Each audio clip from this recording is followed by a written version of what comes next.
Good morning, everybody, and welcome to this webinar. My name is Ulf Johansson. I'm the Director for the Center for Retail Research.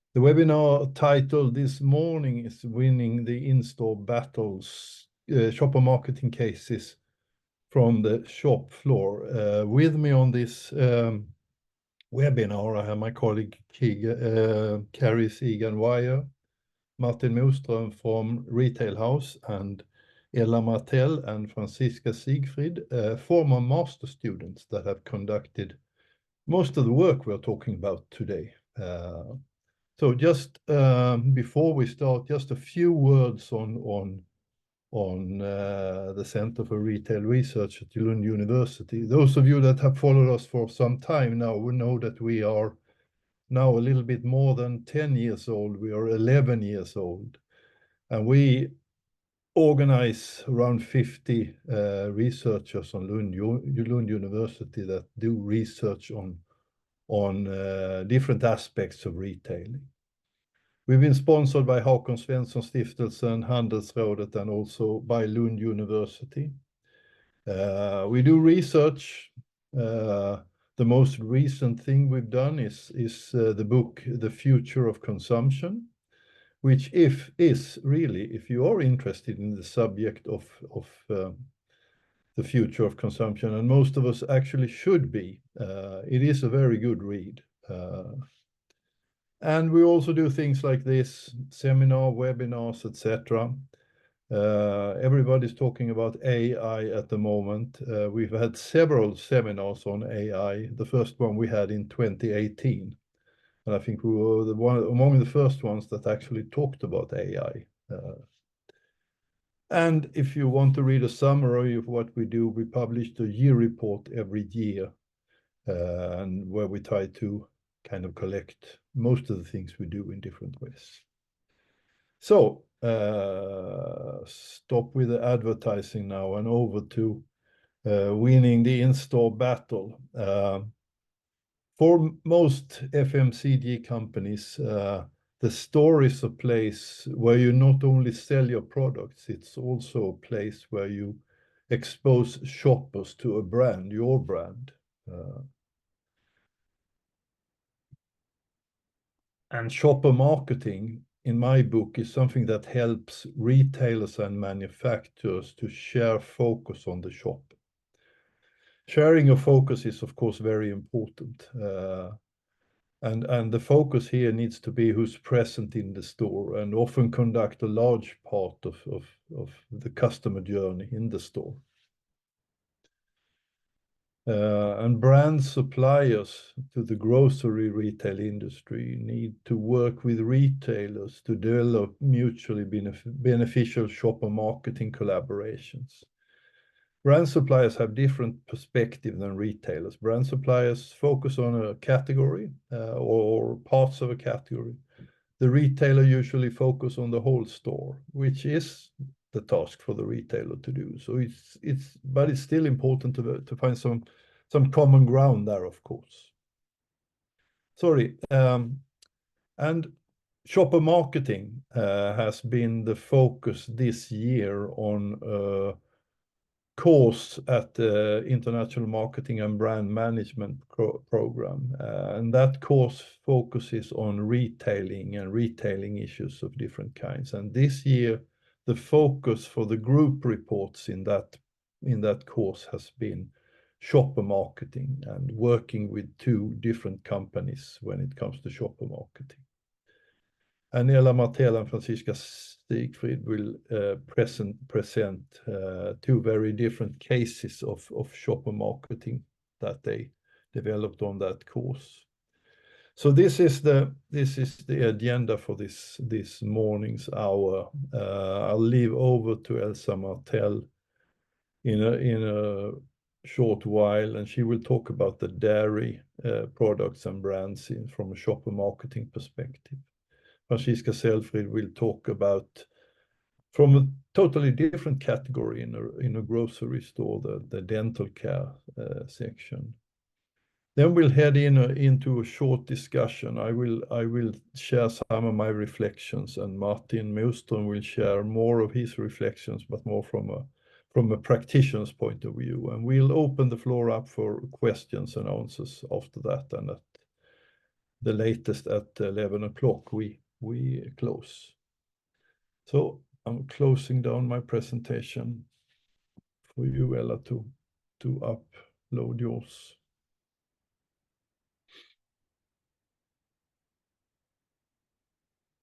Okay, thank you, Ulf. My name is Ella Martel, and I'm going to present to you my group's research of how to develop the cheese category.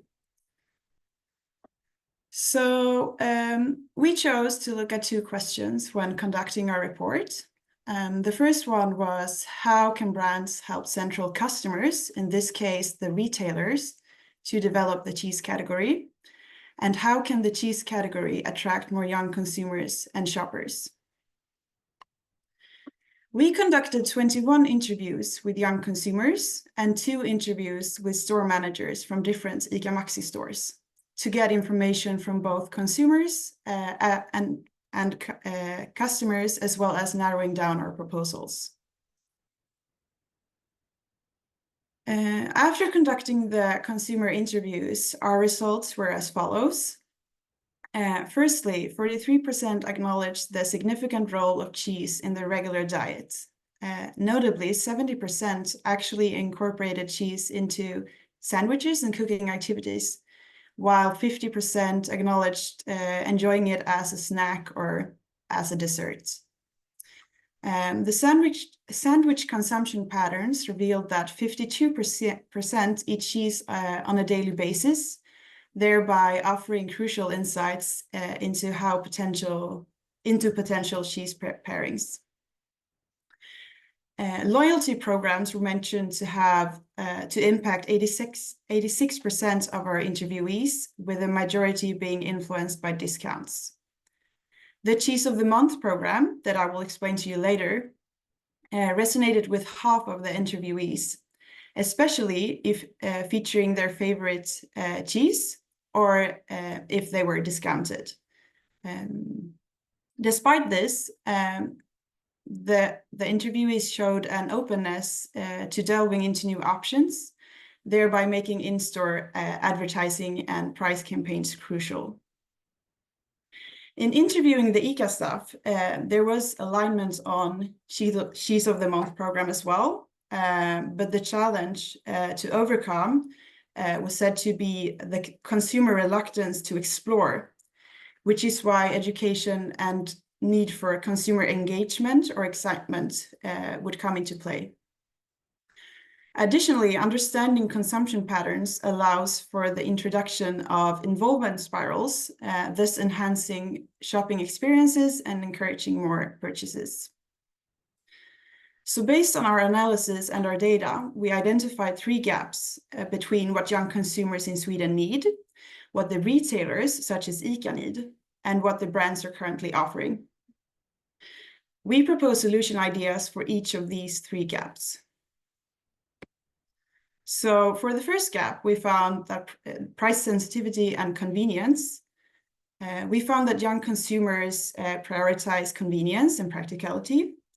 And also, as many probably know, many of them live in 1 or 2 people households. So therefore, the current 700-gram cheese packs are seen as a bit too large, impractical, and expensive for single purchases. Our solution is therefore Practicombos, combination packs of sliced cheese and sandwich components in small portion sizes. These are affordable, convenient, smaller, and suitable for individual or on-the-go lunches combined with bread. This recommendation is inspired from Colombia, where set combos are offered, as shown in the left picture. But our research showed that this probably wouldn't work as well in Sweden. We therefore propose a localized approach with personalized combos, where the consumers are allowed to choose their favorite combination out of, for example, 1 cheese and 1 ham, to combine them together. The second gap that we found was excitement and education. So we found that consumers generally hesitate to try new cheeses due to fear or only routine habits. Our recommendation for closing this gap is to provide more information about different cheese types and their combination opportunities in the store, as shown in this picture. We also recommend introducing what we call Cheese of the Month program, where a selected type of cheese is featured each month. And this could be done in several different ways. It could be combined with trying options, smaller trial packs, recipes, info, but probably most importantly, preferably with a lower price to lower the barrier of trying the new cheese, as well as increasing the sales.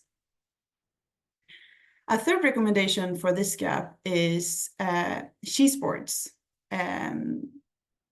where we recommend combining 4 or 5 different small pieces of dessert cheeses in one package, summing up to about 700 grams. Using 4 or 5 of the best-selling dessert cheeses was recommended by the ICA managers when talking about the cheese boards. And this recommendation addresses the practicality needs of the consumers and also encourages them to try new cheeses. Another advantage of this recommendation is that it reduces the fear of making a fully wrong purchase. And what we mean by wrong purchase is that the respondents mentioned that smaller packages and combination cheeses where they are, and a combination with cheeses where they are used to most of the cheeses reduces the risk associated with buying a new cheese. Mostly because they don't feel like they have lost as much money as they would have otherwise. Finally, our third gap is inspiration and digital engagement. For this gap, we found that consumers sometimes lack inspiration within the cheese category and usually stick to cheese consumption routine, their old cheese consumption routines. So our solution for this is the use of digital recipes through QR codes. And these QR codes could be put on shelves or pushers for in-store scanning. And the QR codes could provide seasonal and surprising recipes, inspiration, and also information about specific cheeses. So to summarize this, by addressing these gaps that we discovered through both theory and with our data, we aim to drive consumer engagement, encourage product exploration, and drive sales and value in the dynamic cheese market. We checked for all of our suggestions that they offer what we would like to call a win-win-win scenario for the three, the cheese brands, the retailer, and the consumer. And all of the suggestions in these presentations have been produced with this in mind, as we believe that all three are important for developing the cheese category. And that was everything from me, so. Thank you very much, Ella. A very nice, informative presentation. So we'll move on to Franziska.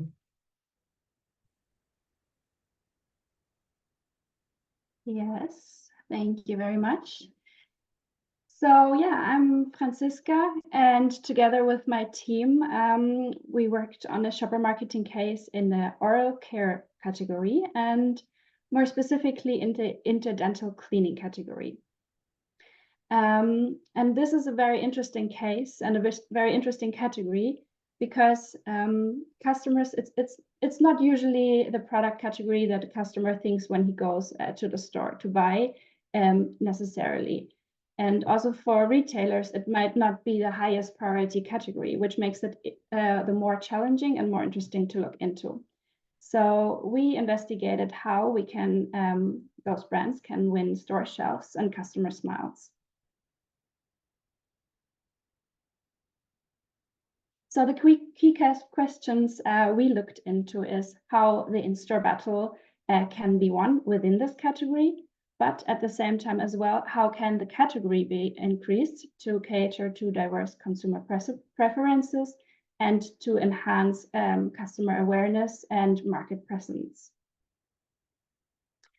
We did an online survey to gather data about this category in the countries of Sweden, Germany, and the United Kingdom. And within this online survey, we measured the product awareness about the interdental cleaning category, the usage of these products, and the habits that revolve around these products. All in all, we had 140 participants that ranged in age between 18 and until over 70 years old. So of these participants, 38.6% were users of interdental cleaning products, meaning they have used the products within the last year, and 16.4% were non-users. Here I am highlighting the most important insights of our survey. So within the users, there was a high daily use among consumers over 40 plus, but actually a not so daily use of these interdental cleaning products in the younger generations of 20 and 30-year-olds. It's also important to look in when the products are actually used at home. So 65 or 66% use the products in the evening, incorporating them in their evening routines. And what was really interesting is that even though the users are using those products regularly, 75% wished for more frequent use. So they wished that they actually would use them more often and would also like to get more information about these products. Then among the non-users, the most mentioned reason why they don't use it is the lack of time, and also they don't see the necessity. But at the same time, 83% did not feel well informed about interdental cleaning products, and of those, 57% were actually interested to learn more. So this builds a perfect ground to raise awareness for this product category and educate consumers actually on what these products can do. So our team, we made a comprehensive strategy, and we believe that to be able to adopt a long-term strategy, it's important to look at the whole customer journey.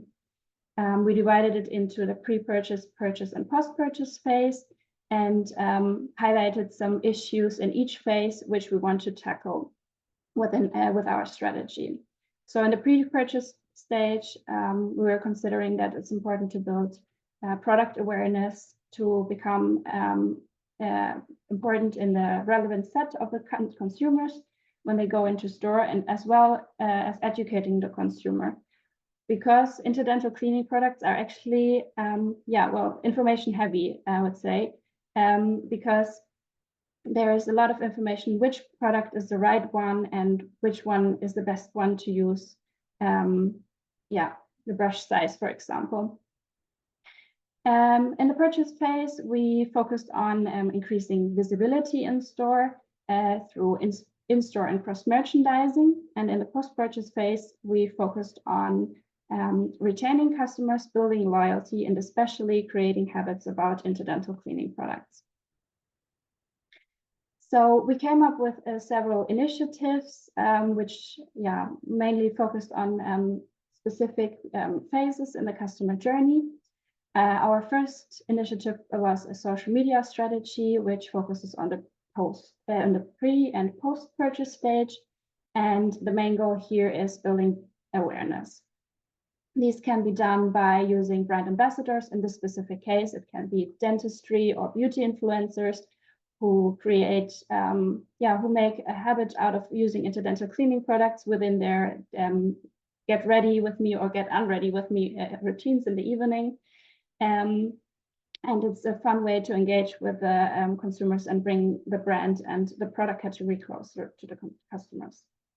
Another opportunity is also to use brand mascots to engage with customers online, which can be used for storytelling and, yeah, like I said, engaging with the customers directly. In this case, a teeth-related brand mascot would be appropriate, but of course it has to be adapted to the brand and align with the brand values. And then if we switch to the purchase phase in store, it is important to create visibility, as our survey results indicated that only 8.5% actually started using the products because they saw them in the store. Most of them used them because they got a recommendation of a doctor. So it's really important, especially in aisles and the store that maybe are not having high traffic, to increase visibility as much as possible by integrating wobblers to the shelves or shelf strips. So everything that catches their attention is bringing benefits. There's also opportunities with those wobblers to provide more information on them themselves, and also provide, for example, more information via a QR code. The store is also a great way to educate customers, even though if in the first thought you would not think about that. But sales stands in store, especially when it's products that are information that needs some special kind of knowledge or information, those are really well to engage with customers and bringing the brand and the product closer to them. We also thought about displays in stores, and here it's really important to adapt to the specific countries. So when we were thinking about Sweden, for example, we all know that Swedes love sweets. So we're thinking about connecting the interdental cleaning with the candy aisle, to just increase impulse buying and to make a connection with the customer that is important to take care of the interdental cleaning. Then when we switched to the post-purchase phase, we were suggesting as well, or we were recommending a mobile app, especially if it's products that are focusing on creating habits, or that where it's necessary to create habits to use the products and regularly. Push notifications are a great way to remind customers of using the products. It can be also incorporated with a gamification strategy where, as you can see here, a habit tracker tracks the progress of the users, gives them badges or points for consecutive use of the products, and engage them in a fun way. The app is also a great platform to provide more educational content. And as we can see here, what is very important, and we want to point out, is that it's important to have a consistent communication strategy. So here, for example, you see the mascots again, which can be also appearing in the app. The app can, the shelf wobblers in store can link towards the app download, but also the app can create push notifications to bring attention to discounts or sales initiatives, store initiatives. Okay, to sum it up, it is important to look, in our belief, at all the stages. Not only the suppliers themselves, but also the retailers can learn a lot from looking at all three stages and really map the strategies to each phase. As you can see here, not the phases are overlapping, so it's not a consecutive way necessarily. And also the post-purchase phase should always loop back to the pre-purchase or the purchase stage in the best case.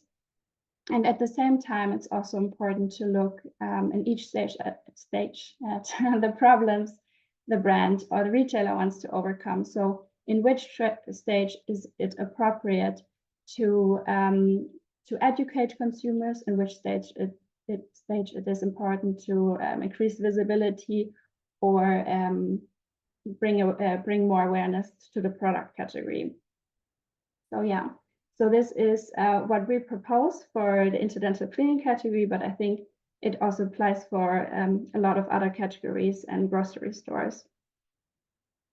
So thank you. That's from our team, the insights we wanted to share with you today. Thank you very much, Francesca. Very nice, very interesting category, definitely, from a grocery perspective. Thank you very much. So let's raise a few points from what we have heard, and I'll start, and Martin will follow me now. Just going to move around a few things on my screen here so I get the view I need. One of the things I reflected on with this two presentations is the focus on young persons. I think it's very interesting to focus on young person from several perspectives. Normally we focus on the established consumers, the ones who have kids or just about to get kids, etc. But I think these young consumers are the future, and there's so much to be learned by understanding these customers as they become real consumers, if you can use that expression for this. When they leave the case where mom and dad is not the main provider of in their consumption. So it's an interesting focus to have, unusual focus. It's two very different cases. The dairy is what I would say is a very normal grocery category. It's an example of most of the things we find in a grocery store. It's low involvement, it's routine. The other is high involvement products with different types of customer journeys. Overall, I think it's a challenge for a grocery retail store to realize the potential of two so very different product categories. They demand quite different things, and it's clear that the dental case stretches what is possible in a low involvement grocery store setting. But on the other hand, the dairy category is also full of high involvement type of products. And overall, for me, it stretches how we see the grocery store. I think it's you have focused on the customer journey. There are many ways to describe that. There's an old model called the IDA model, which stands for attention, interest, desire, action, and it has similarities to the customer journey. But I also think that in most cases in grocery retailing, consumers go through the cycle of awareness, interest, desire, action in the store.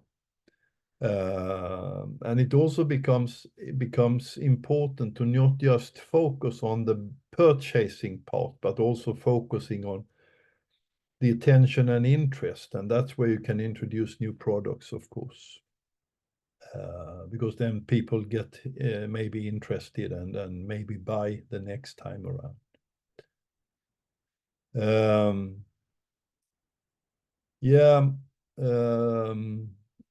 Both cases show that we need to view the concept of creating good customer experience in new ways.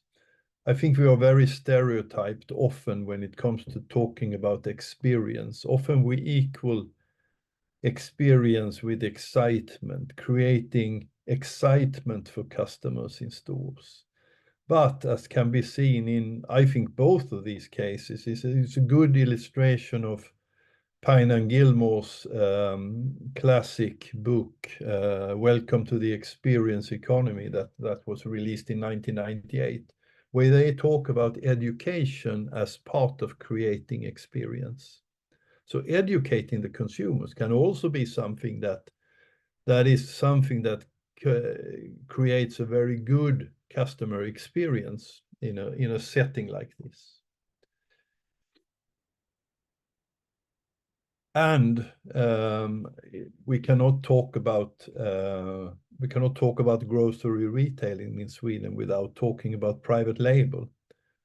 It wasn't a focus on in any of the presentation, but it's a fact, it's a context that they both have to work with, both the dairy sector and the other sector, particularly the dairy sector, of course. And we are in Sweden at the moment, we are looking at 30% is private label. And if you talk to the retailers, they are not going to stop there. And 30% in a European perspective is not very high. It's mid. So Sweden is mid-Europe. So there is lots of potentials that the retailers see in this. And of course, the big potential for the retailers is profit. These products are more profitable to sell. And the retailers control the stores and what's done in them. So there's no ignoring private label. There are a few good things. There are often so many bad things are said in relation to private label, but there are at least two good things you can say. One is that private label need the manufacturer brands to contrast against. Otherwise, private brands have no case. It's been done in some cases around Europe over the years where retailers have gone to ridiculous levels of private label, and the consumers has immediately reacted. There's too little choice. And also, of course, private label needs to contrast against something to show that they have more value, etc., whatever it is. It's been shown time and time again that consumers in many cases regard manufacturer brands as better products.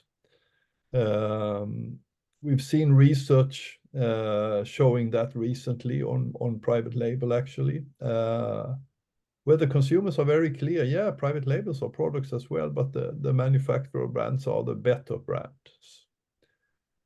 And for me, that indicates a future. Many of the Swedish manufacturers nowadays, they manufacture private label, and that's one way forward. It's not a very profitable way forward, but it's filling the factories with things to do. But the other strategy is differentiation, because that is how consumers value these products, the manufacturer's brands, higher than the private label, is that they are more characterized by differentiation. So, okay, Martin, I'll leave the floor to you, closing down. Thank you very much. It was a little bit of hope in the end there, wasn't it, Ulf? No, not more hope, more stating the obvious that, yeah. We need both private label and manufacturer brands in the store. Exactly. But differentiation is a key word here. It's the key word.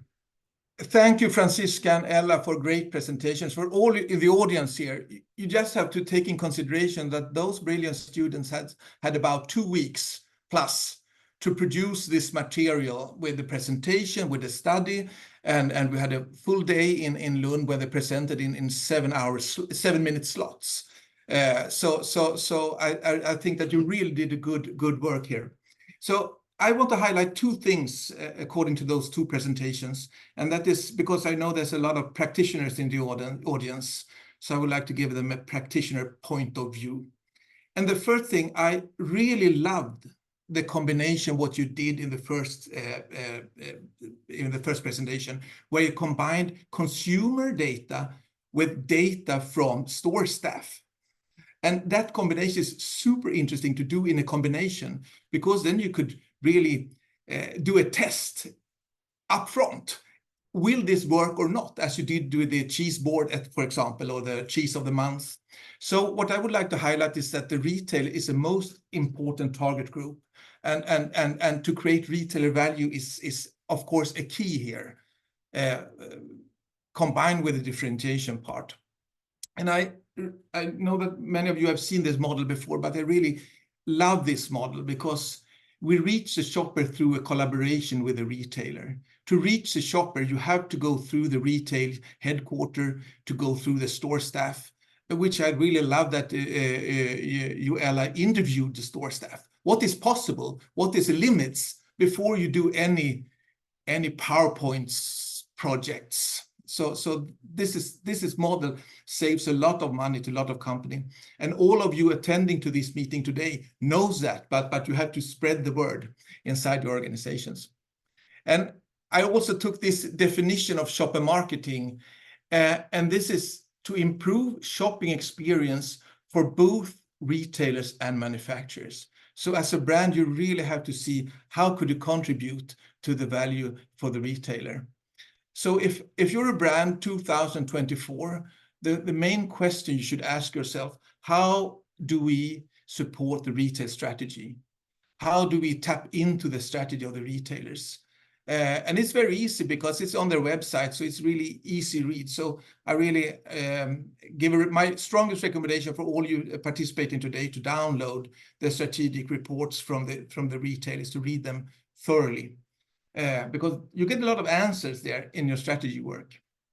And of course, it's about on a local level to tap into the communication plans of Co-op or Hemköp, or in this case, ICA Maxi. So this is on a more tactical point of view, to tap into the strategic work on the retailers. And this is our target groups when it comes to create retailer value. We have the category managers who do the business negotiations. And you know, a category manager on ICA or Axfood, he has like about 7,000 new items to take care of every year. It's a lot of administrations. So it's very important to have a clear and clear communication on the value that you create for the category when you approach those guys. And then you have the department manager, which you interviewed, which I really love. They have no time, a lot of brands. And of course, they want to strengthen their local position. And then you have the shopper, who has a lot of behavior and habits. So my first recommendation to create a retail and shopper story based on the commercial calendar. How do we create one planning, communication, and activation based on the commercial calendar? What is our company communication, our category communication, and our brand communication? And you have to have all those three angles on your communication. And then you could really, as a brand, create a retail value. The second reflection is on winning the store shelves and customer smiles. I really loved when you did the secondary placement inside the aisles of the candy. I would really love to participate in a selling meeting when you introduce that idea to the store to see the reflections. But what you did here is also super important, that you took like a path to purchase perspective. And I talk about the shopper's path to purchase, and you could talk about the consumer path to purchase, but it's a really good way to analyze and where you should invest your money.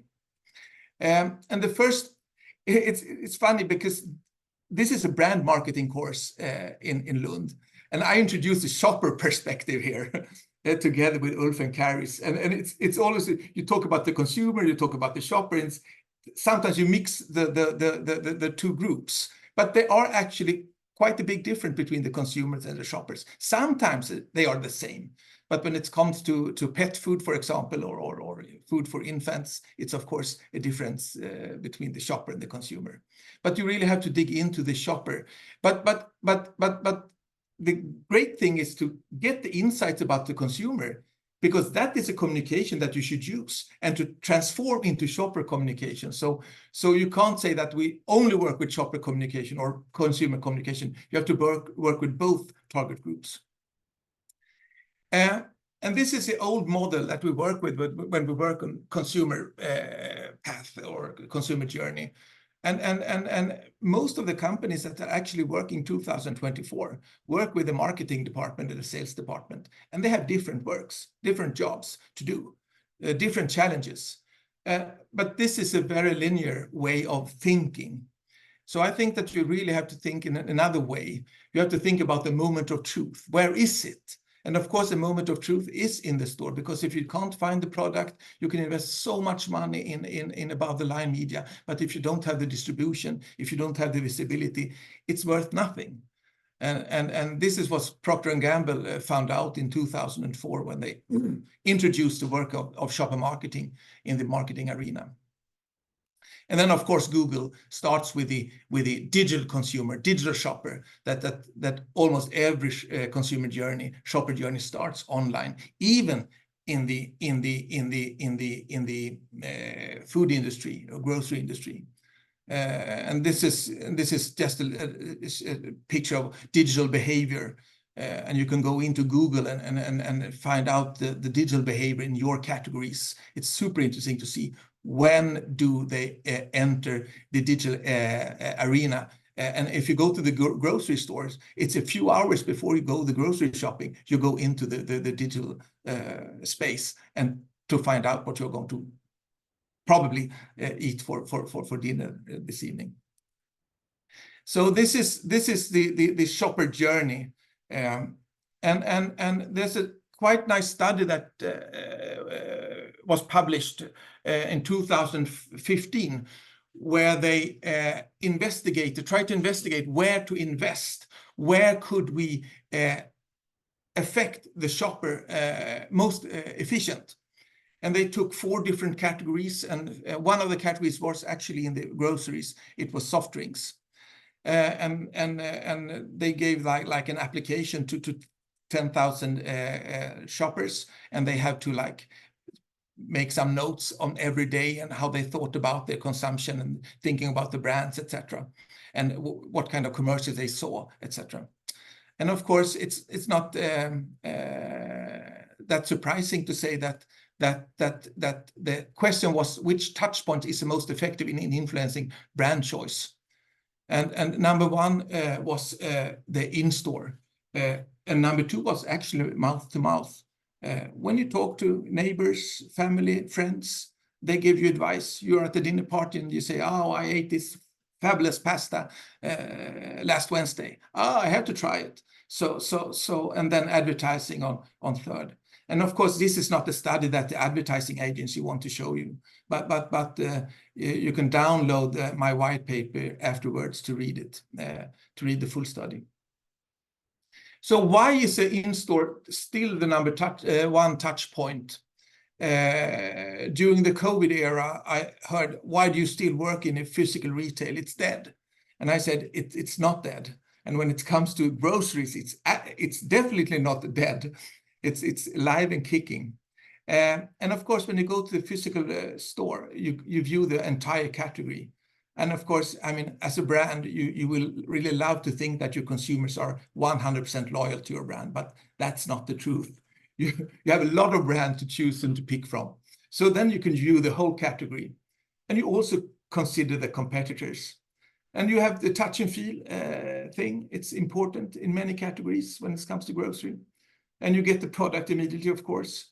And then you get the social contacts. And then it's, Ulf talked a little bit about younger and older consumers. And we see in studies that younger consumers don't want to interact with people inside the stores. They just want to have the earphones on and do their shopping, and they don't want to interact. But plus 30 would like to interact with store staff. And the store, we often talk about the store as the final, where you do the final purchase. But it could also be, the store could also be super interesting if you take it from a pre-purchase perspective, because that could be the first time that you really see or smell or taste a brand. So the store could be relevant regardless in which phase you are in when it comes to the path to purchase.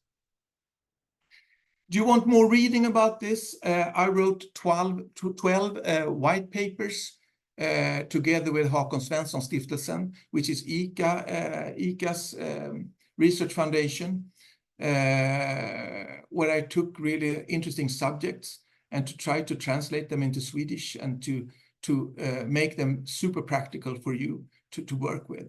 So please download them if you think it's interesting, and you can download this path to purchase study as well on our website, retailhouse.se. Okay, that was my comments. Thank you very much, Martin. I turn to Caris, who maybe has some questions on the chat for us. There is nothing in the chat yet, but I probably should have said at the beginning of the presentations there that members of the audience are so welcome to post questions here in the chat, or if you are brave enough, you can also raise a hand using the little raise hand function at the bottom of your screen in Zoom, and you can ask a question to any of the presenters or make a comment. We welcome hearing from all of you. So please don't be shy. In the meantime, perhaps I can just make a comment while we're waiting for some other questions, and that is that Martin, I'm very shocked and pleasantly surprised to have just discovered that I am under 30, in fact, because I love to walk around the supermarket with my headphones in. So that was a great takeaway from me for your presentation. You're young-minded. Must be.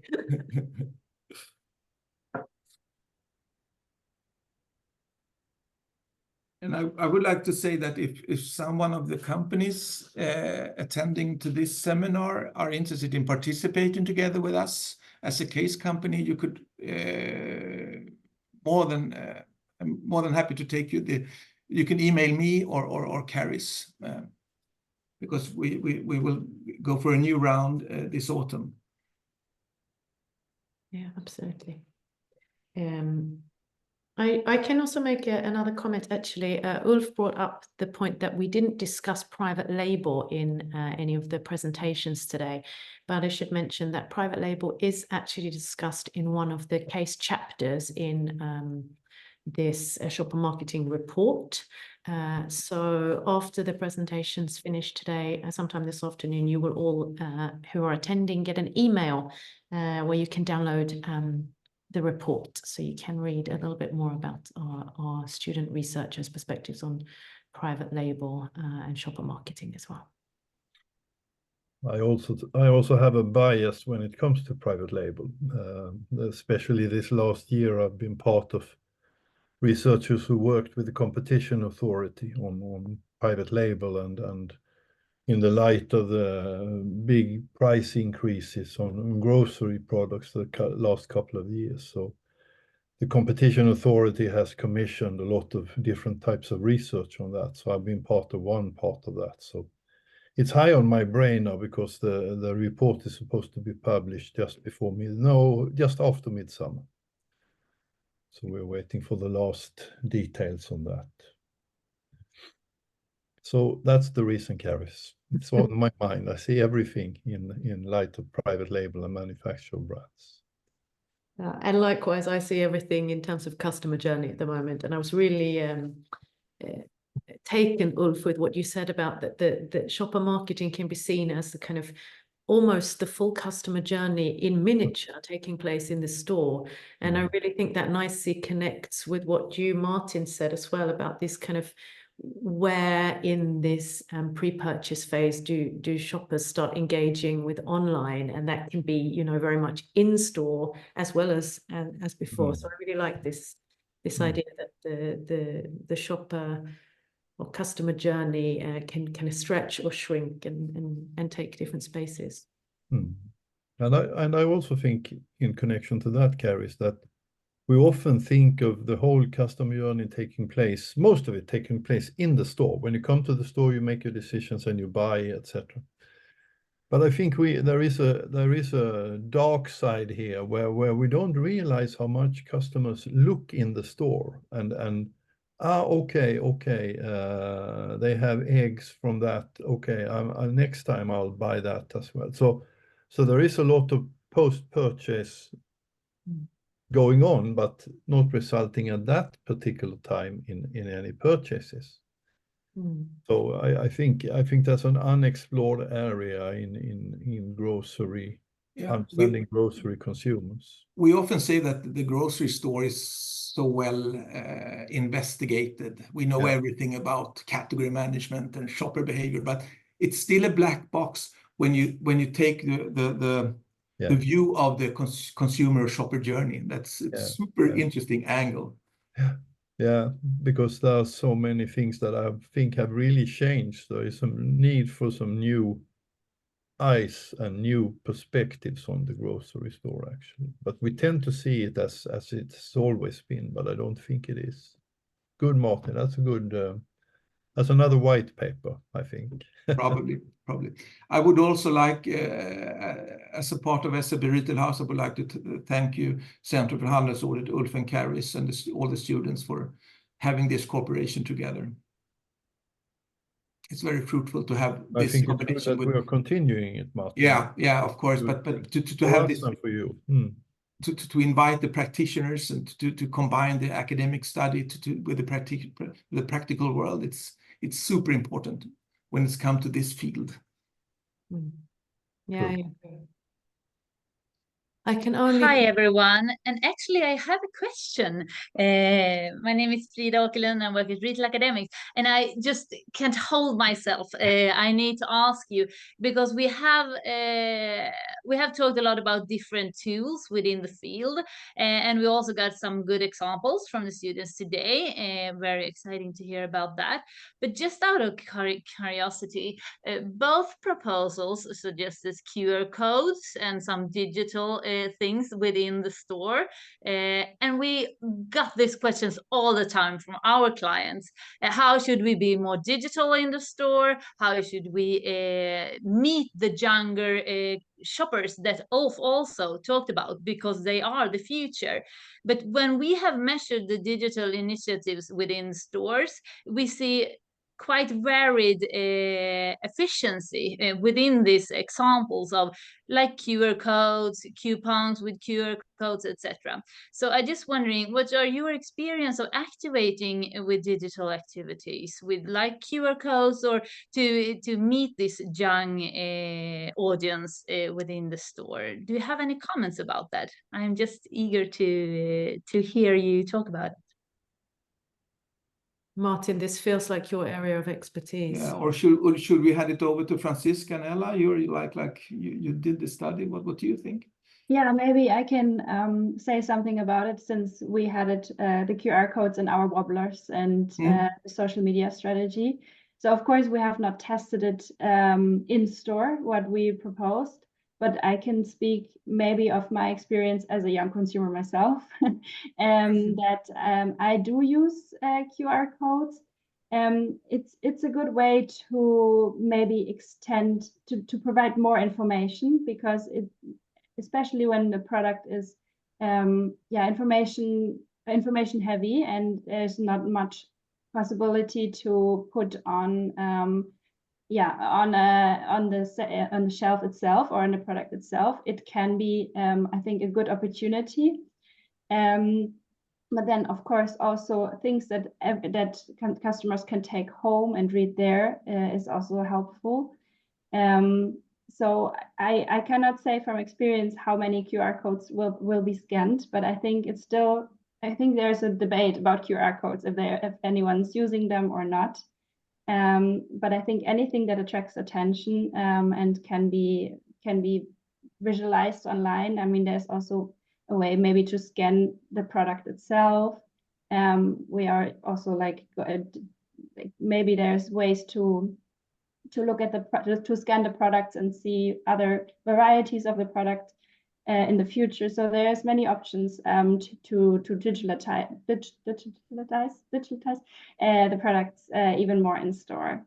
Yeah, I would say there's way more opportunities still to scan and use mobile phones as well in the store. In 2014, at the Shopper Marketing Conference in Chicago, they declared the QR code dead as a shopper tool. And I think it's two views on this. One, it's very cheap. It's very easy.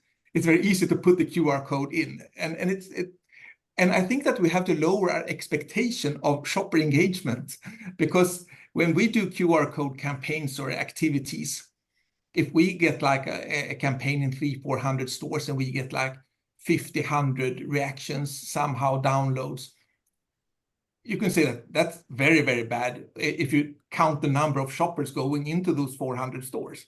But maybe 100 is not that bad. So it's very much about the expectations.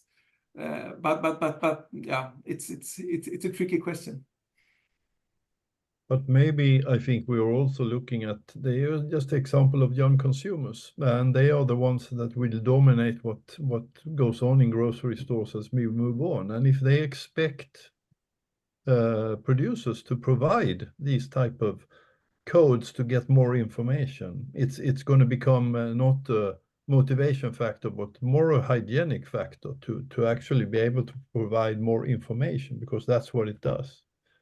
I would never click on something like that, but I'm not the young generation, so I think that's a good example of why these studies of young consumers is so interesting, because it's often not the focus, and I don't understand why we don't focus on the people who will dominate our consumption in a few years, in 10 years, rather than focusing on the ones who are dominating at the moment. It would be good to focus on the other part as well, I think.